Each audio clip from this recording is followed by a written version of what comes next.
Hello, everyone, and welcome to our broadcast. This is the day that the Lord has made. This right here, not yesterday. He made yesterday and He's going to make tomorrow, but this right here is the day that the Lord has made, and we choose to rejoice and be glad in it. No matter where you are in your life, make a choice that you will rejoice, that you will lift your hands, that you will clap your hands and say, I'm just so happy. Not that everything is working out, but I'm just happy that I'm breathing.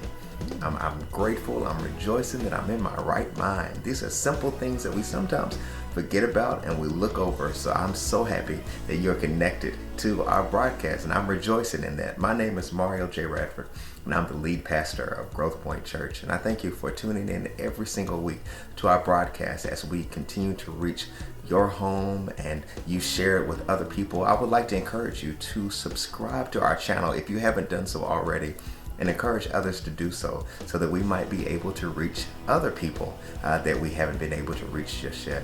I want to thank you for your generous giving and how you've been able to partner with us. And those of you who haven't partnered with us yet, I encourage you to do that. If this ministry is touching you and reaching you in a special way, I encourage you to do that. You can go to our website, growthpointchurch.org, or you can find any ways that you might be able to partner with us and give.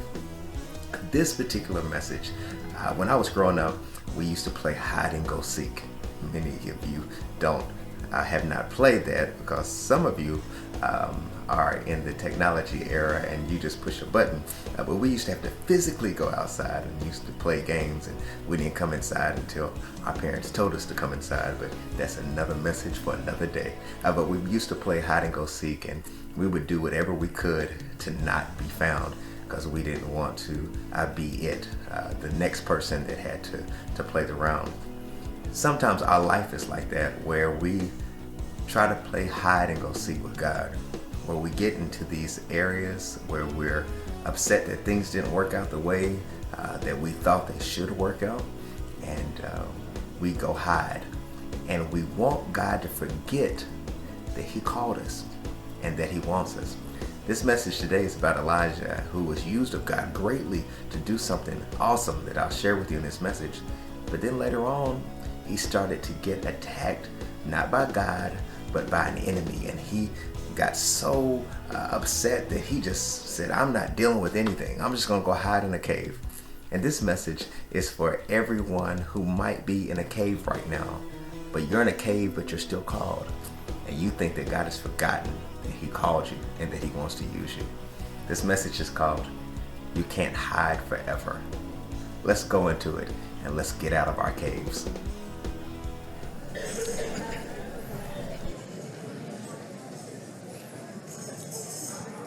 All right. This message, I know some of you, I'm supposed to teach a message, I'm supposed to use, what's that guy's name who wrote that song? Welcome back, welcome back. I'm supposed to welcome you back to something new. Thank you. I knew it was somebody. But the Lord wants me to talk to you today about those of you who've been playing hide and go seek with God.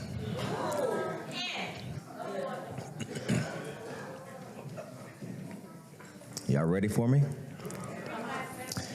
Everybody is on this quest to see what's real and what's not real.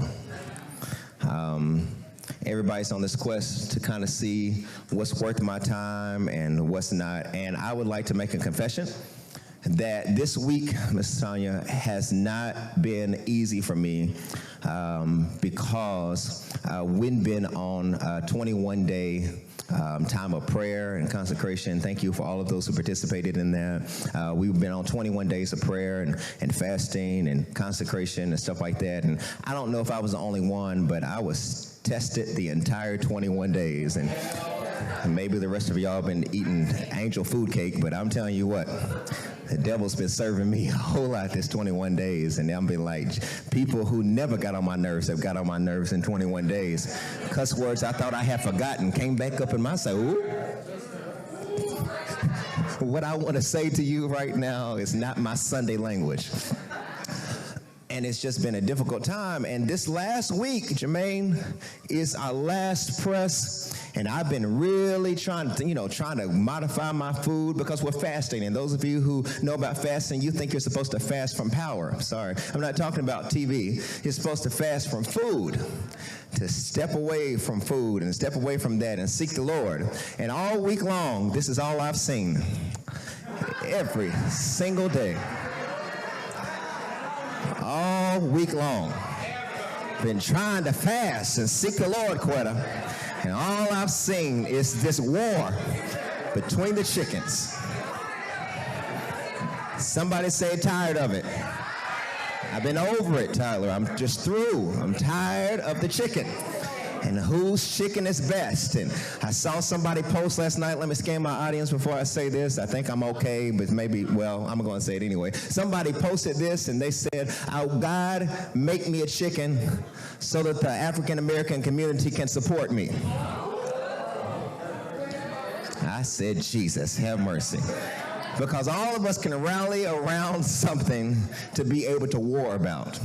And here it is. Everyone's been saying which chicken is best. Some people say one is dry and the other one's more juicy. One person said, "I think I'm going to like this chicken better because at least it's open on Sundays." Everybody's been talking about the chicken, and I've been trying to fast. But every time I get on the gram, every time I get on the filter, anytime I get on something, it's always some chicken. I'm like, can anybody stop posting about chicken? And then to make it worse, they start doing the Greek version of chicken, and which one was alphas, and which one was noobs, and which one was Q's. And I said, Jesus, next they're going to do which one's Baptist, and which one's Kojic, and which one's Methodist, and which one's not denominational, and which one is atheist. It's going to be the chicken salad. I mean, it was just always some picture. So much so, see, I had to lighten y'all up because I'm going heavy in a minute, but I can lighten it up for a second. That's always a trick to this thing. So even a daddy got so caught up in this, his wife was trying to clean the room, and she couldn't clean the room because he was so emotional. Go ahead and cue that video real quick. Let's look at him. And I was crying, and the tears from my sweat and my tears taste like chicken.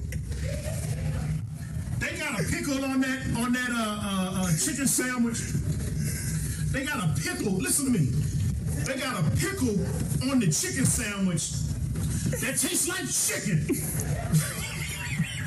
The pickle tastes like chicken. You hear me? It's a buttermilk bread. It's hard not to. It's buttermilk bread, and the bread's so soft that it just melts in your mouth. And I got the spicy chicken, Sister Grady. Now you know the chicken is good when you got to get on the bed and put both your knees up and like, listen to me.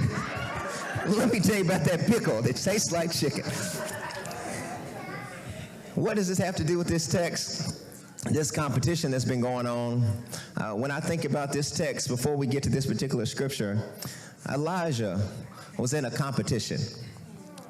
And he was in a competition with the prophets of Baal and the one true God. There was a test, there was a competition to see which one was the real God. So the prophets of Baal, which were orchestrated by King Ahab, he said that our gods are great. And it's so interesting when you start talking about things you rely on, is many people who don't know God always have things to rely on, plural. So they said our gods, plural, are the one true God. So Elijah said, okay, cool. If you think your God is the real God, he said, let's have a competition. Let's have a test. And let's test this thing out and see who is the true God. So we find out that the prophets that had they set up their shrines and set up their things, and they said, we're going to show out who our God is. They put it up, and they started crying out for fire from heaven and said, we'll get fire from heaven, and Elijah said, whoever's fire comes out of heaven first will be noted as the true God. So these prophets were sitting there waiting on their God to deliver, and said, he's going to show himself strong, and nothing moved. And then Elijah said, well, he was a little cocky. He said, maybe your God is asleep. He said, maybe your God is hard of hearing. He said, call him louder. So they start calling, they say, come on, God, come on, doing all these different things. Because it's interesting, when you're depending on something, you're always upset when it doesn't work. Yeah. When you're depending on a relationship that's not from God, you get upset when they disappoint you. So you're always depending on something that was never designed to work. So it didn't work for them, and all of a sudden, then Elijah said, well, let me call on my God. He said, and just to prove how great he is, he built a trench all around the altar. He said, give me some buckets, and he filled the thing with water, and he filled it all. He said, not only is my God going to consume my sacrifice, but he's also going to consume the water. So he said, God, he didn't even have to go through a whole lot of rituals. He didn't have to beat on himself. He didn't have to do a whole lot of dances. His confidence in who God was say, now God, prove yourself. When you get in a season in your life where you have seen him move before, you don't have to do a whole lot of stuff. You just say, God, do what you normally do. I don't need to prove nothing to nobody else, but I'm saying, God, I know that you're going to come through for me. Somebody say, come through, God. Come through, God. Come through. So he lifted his hand and said, God, do what you normally do. And all of a sudden, fire came from heaven, and it licked up the water, and it consumed the fire. And he sat back and he said, and he told the people who were with him, he said, now destroy everything that was not real. So all the prophets who were not real, who were not representing the one true God, all of a sudden they were now killed. It would be good if that were the end of the story, because now Elijah is excited, Chelsea, because his God has proven himself to be God.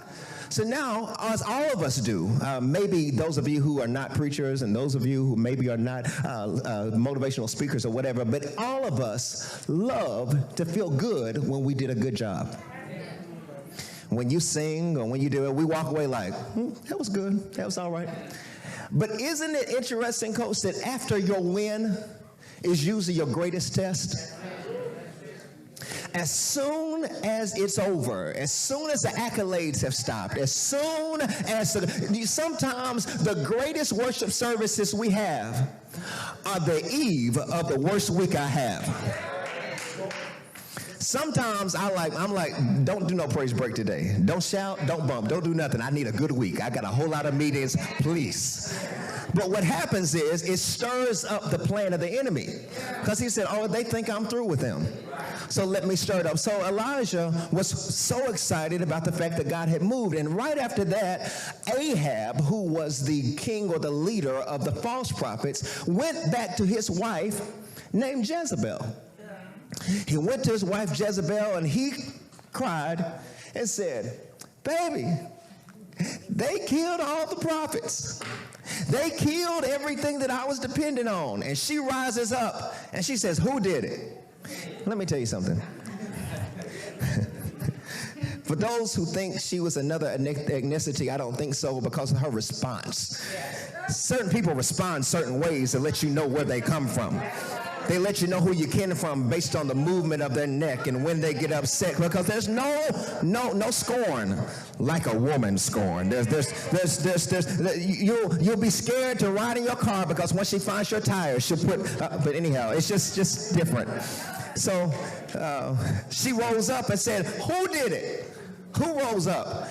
Now, I want to explain to you, many of you all who are really sanctified, you always say somebody has a Jezebel spirit. Let me define for you what a Jezebel spirit is. Some of y'all who are real sanctified think that Jezebel spirit is somebody who's lustful. Some of you think that somebody who has a Jezebel spirit is somebody whose cleavage is showing. Some of you think that a Jezebel spirit is somebody who's got it so tight and when they walk around you can see all the curves and the dimples. That's what you think a Jezebel spirit is. And some of y'all always look and saying, she got a Jezebel spirit. Let me tell you what a Jezebel spirit is. A Jezebel spirit is anything that is against the purpose and plan of God in your life. A Jezebel spirit is not someone based, or it's not a woman.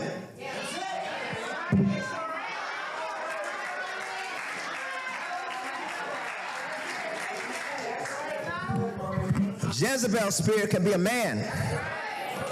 Somebody who is alluring you out of the plan of God. Anybody that's always telling you, you don't have to do that, and you don't have to move in that way, and you don't have to be like that. And there are some of you who are dating Jezebel. Anybody who's not for your best interest. Anybody who's not in for your, who really understands you. Anybody who can only text you but not call you.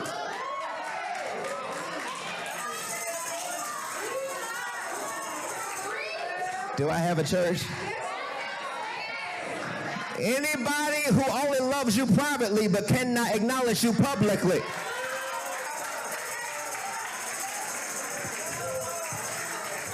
I heard a tambourine. Might be somebody who is not for your best interest. And a Jezebel spirit, the thing about spirits, Dr. Emmanuel, we come from Kojic. The thing about Jezebel is you can't see a spirit. A lot of us are always trying to call out something that you can't handle. Because if a spirit really revealed itself, it would tear you up and mess you up. That's why you have to be careful talking about my powers in crystals and the energy and do all these tarot cards and astrology and all these different types of things. Because if the devil really unleashed himself, could you handle it? So Jezebel doesn't come to you with flesh and blood. Jezebel is subtle. Before you know it, you've already given him access to places you didn't mean to give him access to. You've already got him staying in places you didn't mean. I didn't plan to preach this. He's got you staying in places you didn't plan to see. And all of a sudden, you know when you've been with Jezebel because your spirit changes when they show up. You were cool until they got here, and all of a sudden your language started changing. You be like, he kills me. That's because you've been with Jezebel. You laid with Jezebel. And whatever you lay with, you might become. Can't see a spirit. The spirit will creep in. So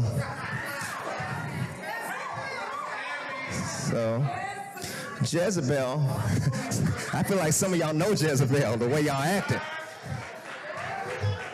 Some of y'all need to pull out your text message and say, I'm through. That's all you need to say. And if they let them figure it out by Thursday. What did you mean by through? I went to church and found out what you were.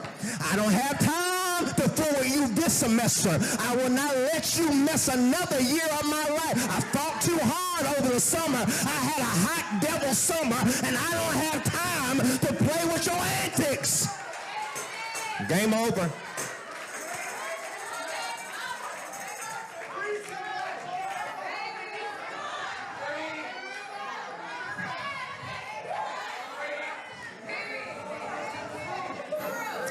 I gotta finish. So Jezebel got mad, as Jezebel always does. When you decide to do better, Jezebel gets mad. Ladies, have you ever, why am I doing this? Ladies, have you ever got over a relationship, had a season that nobody wanted you, and then all of a sudden when you get in a new relationship, all of a sudden, the person you ain't heard from, they be like, I was just scrolling. I like that filter you use. Because Jezebel always gets mad when you try to come up and when you try to move on. And you tell that devil, I'm better without you because I can do bad by myself. So I don't have time to allow you to mess with my peace. So y'all get me out of this. Whew, I only got 28 more minutes. So Jezebel got mad, and she got upset and came after the prophet Elijah. Came after him and said, I'm going to kill you. Now it's interesting, Mama Tina, the same one who was just boasting over what God has done now runs from Jezebel. Come on now. Have you ever had something that you felt like you could not tackle? So instead of you dealing with it, you run from it. There are some of you right now who are ignoring a conversation that you should have already had. I don't think y'all gonna come back next week. But instead of you dealing with it, you avoid it. You keep imagining the conversation in your mind, and when you see them, you be like, I had to tell you something. And you just don't say it. So Elijah's in a predicament where he gets to the point that he's now backing down to what he can actually confront. And I want to say something to you real quick. Whatever you won't confront won't change.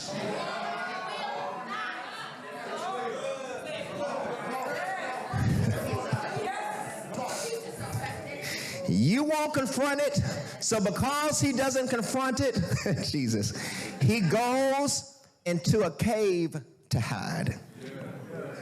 And it took me a minute to get there, but this is where I'm coming. For the rest of you who will not deal with things, so you go into a cave to hide. So he goes into a cave to hide. The anointed prophet. The one who's called. And I want to talk to you, Kareem, for a second. Some of y'all think that just because you're anointed, you don't go through nothing.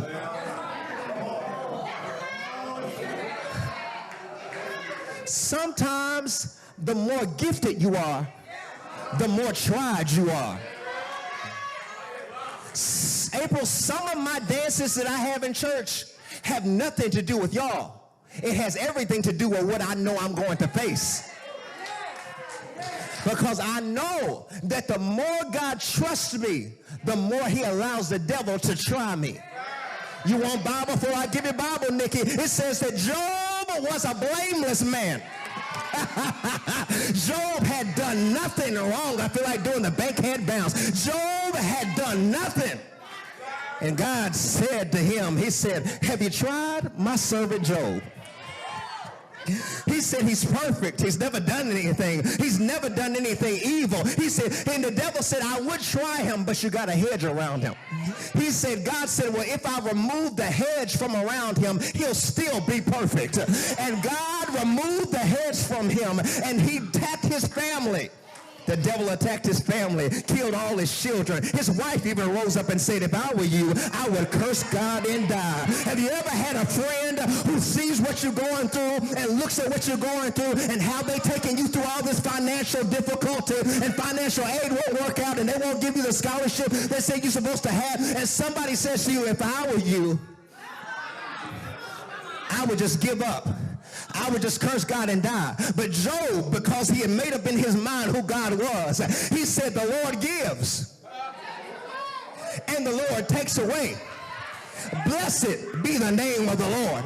Do you know that was the first praise and worship service that is ever recorded? That it had nothing to do with the organ. It had nothing to do with a tambourine.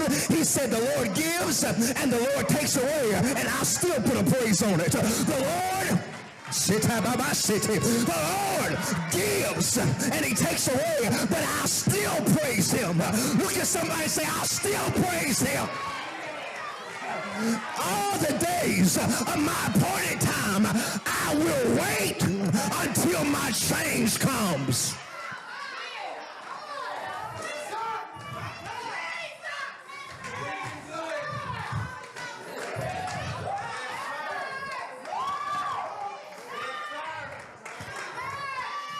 So he goes into this cave, and while he's in the cave, he tries to pout, Brandon.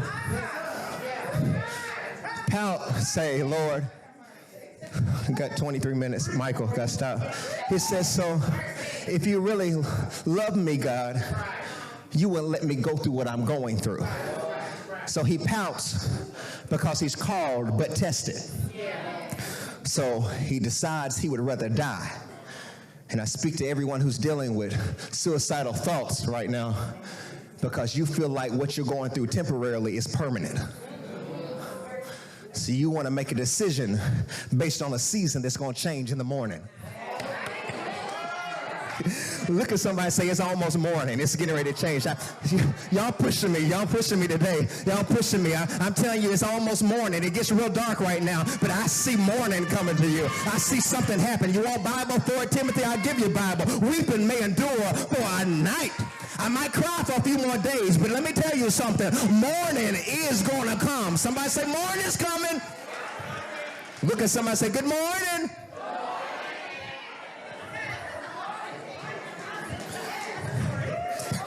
Jesus, I'm trying to get through this message. Singleton, help me. Jesus. So he tries to hide. He tries to hide, and while he tries to hide, it says that he pouts while he's pouting, dealing with suicidal thoughts, ready to end his life. The prophet, mind you, is ready to end it. God sends an angel to feed him. He rejects the food for a minute. Y'all read this on time. This is the Cliff Notes. He tries to abandon what's trying to feed him, like, don't feed me. And he said, I got to feed you because I need you. I don't have time to get in that. He said, I got to feed you because I need you. I have an assignment for you. So he finally feeds himself, gets fed by an angel. Then he goes back into a cave. So God sends an angel. After he sends an angel, then he sends a word. This is where y'all are at today. This is not the first time God has tried to get your attention. All summer, the friends who left you, all these different things, he's been knocking, trying to get your attention with angels. You like, I ain't seen no angel. It's called your boss. I ain't seen no angel. It's your mama. But she gets on my nerves, but it was designed to get your attention. I've been trying to get your attention, and you've been ignoring it. And you thought, if I go to Kentucky, God will forget about what he called me to do. Got 20 more minutes to stir this pot. So he said, I'm going to send my word. So verse 9 says, there he came to a cave, and he lodged in the cave, lived in the cave. And behold, the word of the Lord came to him and said, what are you doing? You keep hiding, pretending like I haven't called you.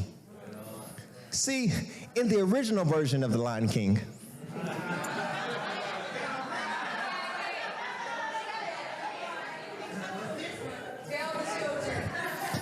when Nyla came,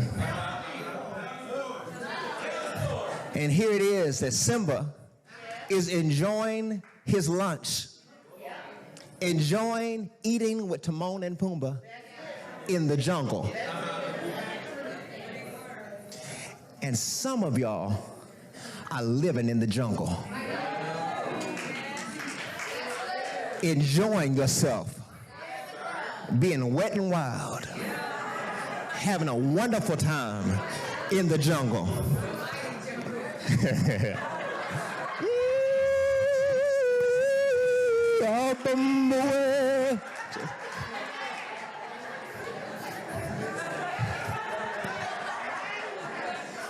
I gotta stop. I got 17 minutes. Enjoying the jungle. And while he's out there, Nyla comes and she says, Simba, what are you doing? You belong at Pride Rock. And he says, oh no, I'm not there. She says, in essence, I don't care what you're pretending to be. I've been in your life too long to forget what you really are. You need people in your life who can say, I know this season is hard, but I've seen you come through too much to let you fall right now. If anybody in the room's got a friend who won't let you give up, give God praise for people who say, don't you let him make you lose no more sleep. Don't you let him make you clap. Don't you let them throw you off. Don't you let people, you know they ain't loyal. Don't you get worried. Don't worry about it. May I come up and finish my sermon? So, he says, what are you doing here? Basically, he says, is this a place for someone like you to hide? Someone so-called like you to hide? Are you supposed to be in a cave? Your first part of your notes took me a long time, Dr. Emmanuel, to get here. We often settle with caves instead of staying with our call. I'd rather hide than deal with my call. I hope this is helping somebody today. So verse 10, so he says, what are you doing here? So Elijah said, oh, you asked me a question, I got a response. He said, I've been jealous for the Lord. The first thing he says, I've been jealous, but the people have forsaken you. The first thing that he does, Akila, first thing he does is he blames. All of us want to blame somebody for why we are where we are. If you knew my mama, if you knew that my daddy left, you would understand why I got issues like this. And we always want to give somebody else more power than they really need. Always. Whatever has happened, whatever did happen, whatever day it happened, we remember it every year, and it sucks the life out of us every time. So here it is, Elijah is in this cave, and he said, I've been jealous for him, but the people have forsaken you. They threw down your altars, they killed your prophets. He said, now I'm the only one left. Have you ever been so isolated that you tell yourself that ain't nobody going through what you're going through but you? Nobody knows how difficult this is but me, because no one has gone through what I've gone through. And the reason that you don't know somebody else has gone through worse is because you don't say anything to anybody else. So you tell your story to your story and read a story and write a story and post a story and blog a story and wear a t-shirt that's got a story, and you are walking around thinking that you're the only one who's troubled and the only one who's going through. If I did a test right now to say who all in the room grew up with single parents, how many people would raise their hands in the room? I didn't tell y'all to do that, but see. But what happens is when you look around the room, you realize that you're not the only one. There are other people that got the same story, but you survived it. But when you get isolated, you feel like you can't come out of it. So he told himself, and he started to blame for what happened. So then the next thing in verse 11, he says, God responds to him, and God doesn't say, all right, boo-boo, it's okay. And that's what a lot of y'all want God to be like, it's okay, it's all right, you gonna make it.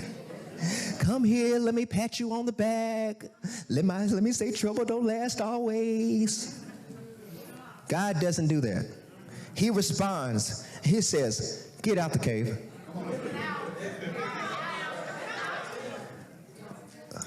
And the only reason that I believe this, Mel, I believe that the only reason God said it like that is because he said, you too called to be stupid. If you were somebody ordinary, I wouldn't say nothing. But didn't you just see my glory a few days ago? Did you not just see my power, and now all of a sudden you're going to allow a storm to weaken you? He said, get out the cave. He said, go out there and stand on the mountain. He said, and I want you to see my glory. The next thing is, after he came out the cave, he dealt with shame. Some of y'all are dealing with shame right now. He says, and the Lord passed by, and a great and a strong wind tore the mountains and broke it in pieces and rocks before the Lord. But the Lord was not in the wind. Someone say he wasn't in the wind. He wasn't in the earthquake, and he was not in any of the other things. And this is why he was shamed. We in Mississippi, they used to say this. It wasn't correct English, but they used to say in Mississippi, I'm so shamed. And what they were saying is, not that I'm shamed because of what I've done. I'm ashamed because of how I handled it.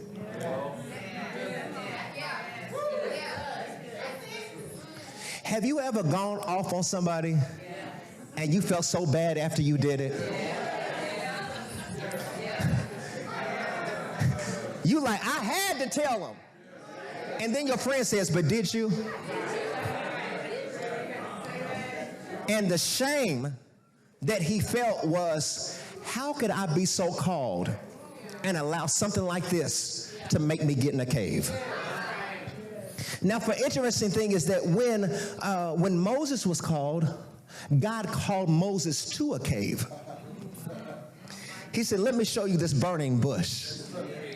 But when he called Elijah, he called him out of a cave. What does that mean? When he called Moses in, he was calling him to another level. Sometimes God will call you into something just to get your attention. But when you stay there too long, he'll call you out of it. to say that's not going to work for you anymore. There have been many seasons in my life where God pulled me out of it because I got too comfortable. He said, let me shake this thing up because you stayed looking at my glory too long. It's time for you to do some work. So he called him out of the cave. Priscilla Schreier says this in my last 10 minutes. She says this, God is the God of right now. He doesn't want you sitting around regretting yesterday, nor does he want you wringing your hands and worrying about the future. He wants you focusing on what he is saying to you and putting in front of you right now. When people are needing you, you go and hide.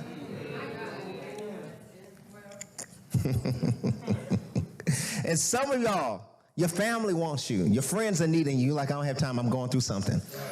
So you go hide. I got to go through. So the next thing is in verse, after he goes there, he says he deals with, someone say feelings. Say it again, feelings. Some of y'all all up in your feelings. And behold, the Lord passed by, and a great and a strong wind tore the mountains and broke it in pieces and rocks before the Lord. But the Lord was not in the wind, and after the wind, an earthquake. But the Lord was not in the earthquake. And some of y'all don't know how to discern God because you're waiting on a feeling. Some of you can't praise and worship because you need a feeling. I need to feel something. I ain't felt no goosebumps. Ain't done nothing for me yet. She ain't done the right run yet that makes me feel something. And some of your feelings are getting you in trouble. A certain perfume can make me feel something. But if it's not on my wife, it's a problem. Y'all don't want to tell the truth. Stop looking like you looking. So some of you are feeling something for somebody that ain't even yours.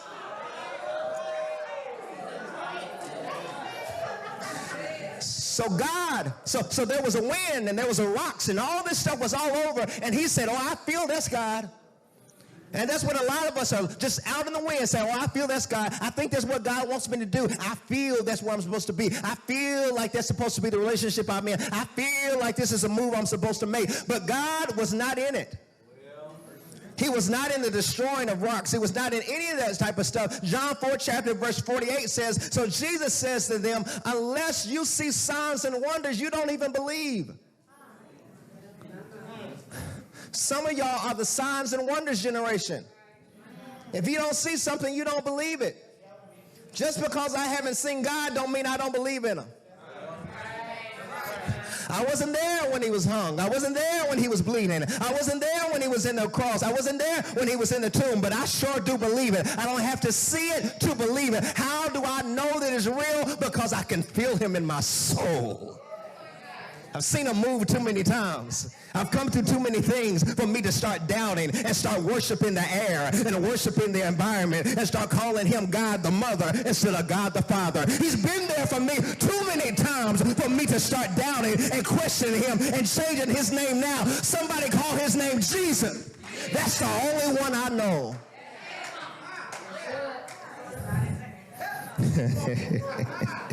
So all these things were not there. But why is that important? But all those things were there to get his attention.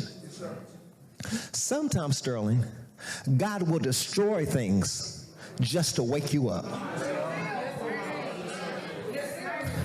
Sometimes God will shut stuff down. Has God ever shut anything down for anybody in the room? I want to make sure I'm talking to the right people.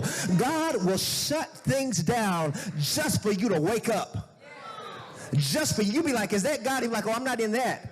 But I'm getting ready to speak. But I had to shut that down only for you to get, only for me to get your attention. I had to allow you to give a bad doctor report.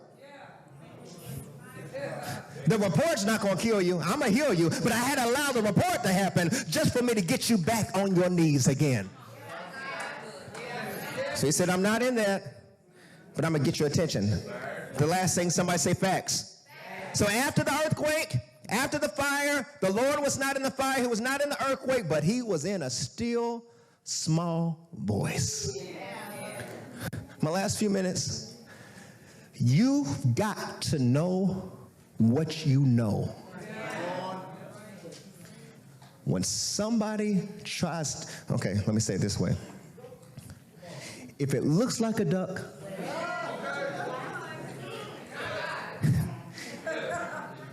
if it quacks like a duck, more times than not, it's not a dog. If they say, why do I keep going to this place? If they say, you the only one for me, but the Instagram page is suspect, usually you're not the only one. And some of y'all saying, but he's a good man. I got a word for you. He's a good liar. I walk out here and look in your face. I ain't scared of y'all. Look at somebody and say, he's a good liar. And the quicker you discern it, the quicker you can be delivered from it. So God said, Lord, y'all help me. God said, I wasn't in all that stuff, but I shut all that stuff down so I could speak to you. Psalms 46 verse 10 says this, be still and know. Someone say no. That I am God. He said, I will be exalted among the nations. I will be exalted among the earth. There comes a season in your life that you've got to know God for yourself. What mama knew was good for her. Let me tell you, can I be real? I only got 4 minutes to be real. Let me say this. Everything about my life when I was growing up was traditional. I was telling my son Darius, he's somewhere in here. I was telling my and all new students, he's single, he's looking for somebody. But anyhow, so I was I'm just playing. But I was just playing. I was looking back. I'm just playing. I'm gonna get in trouble later for it. I mean, it's a joke, children. Anyhow, so you'll never know who he is now. But anyhow, so I was looking back a few years in Mississippi. And I was looking and I had on this oversized suit. I didn't ask you. I had on this oversized suit, black suit, Timon. I was preparing for better things. Come on, anyhow, 1906. Anyhow, so I was wearing this black suit, and then all of a sudden, I made a mistake, and sorry, Coach Queen, I had on a red shirt for some strange reason. It had nothing to do with anything but the blood of Jesus. So I had on a red shirt, and I had on this black tie. It was a horrible outfit. And then for those of you who think I've always looked as debonair as I look today, I also had dreads. I did. I got pictures to prove it. So I'm up there preaching with this big oversized suit, looking like I'm from the Mighty Clouds of Joy. Looking like a quartet singer saying, didn't have to wake me soon this morning, but you did, Lord. Now, all this stuff. So I'm up there. Don't clap. Don't push me back. Take me back. So I'm up there walking around, jumping across the stage like I do now, still with this head swinging all over the place, this big oversized suit. And I'm looking at it saying, it looks a mess. And the reason I can laugh at it now is because I think about the stages that God could have left me in. Have you ever had a flashback to what could have been? Come on, y'all. Look back at some of your high school pictures who you thought was going to be the most likely to get married, and you're like, Jesus, I'm so glad. I'm so glad. I saw them in Walmart one day, and I was like, oh, girl. Because sin makes you look better than you, well, anyhow. So anyhow, I look back on that stuff, and I'm saying, Lord, thank you for delivering me from what I didn't even know I needed to be delivered from. But in order for you to deliver you, you got to learn how to be still and not wrestle with him. And some of you have been wrestling with God in a cave, and he's just trying to change you. He's not trying to hurt you. He's trying to change you. The last thing, someone say faith. I'm through.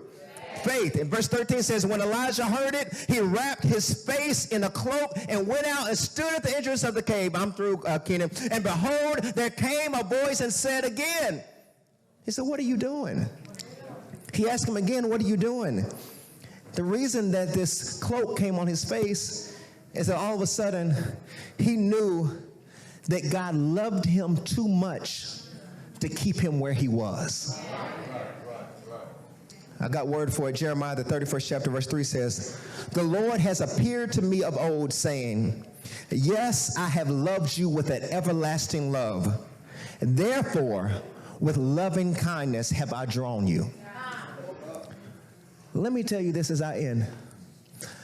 God does not have to holler at you to get your attention. I remember the one specific time that I felt the worst. Don't judge me, I had forged my grandfather's name. Don't judge me. I had forged my grandfather's name. We used to have sheets that used to, what you call it, you have a sheet and you have a tear sheet or whatever. So I had practiced how to sign his name. So I learned it. Signed his name because my grades were not, they were not wonderful. They were developing. So I didn't want my parents to know that I had developmental challenges. So I signed my grandfather's name and I turned my stuff back in. Well, they found out. My lie caught up to me and I found out. And they called my grandfather, and my grandfather, who I loved, my great-grandfather, he's gone now.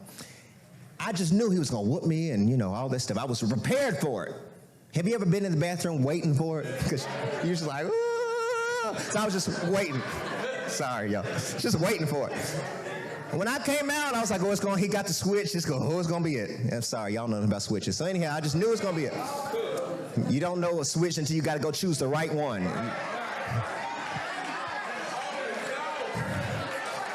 Because if you choose the wrong one, they're like, go back out there. Go get another one. All right, sorry, y'all. Sorry. It took me back. I don't want y'all to feel abused. Somebody starts shaking in the seat. They was like, ooh. Big mama. Ooh. Anyhow, so what happened, I saw the switch, and I thought he was going to tear into me, but instead of him tearing into me, he talked to me. I was like, just beat me. And he said, I'll never forget it, he said, I'm so disappointed in you. And I'm telling you, Coach, I'm telling you, I bawled. There was not a whooping I got after that ever made me feel like when my grandfather said, I'm so disappointed in you. Do you know when change really happens in your life? It's not when this happens or that happens, all these big things. It's when God looks at you in your mess and says, I still love you.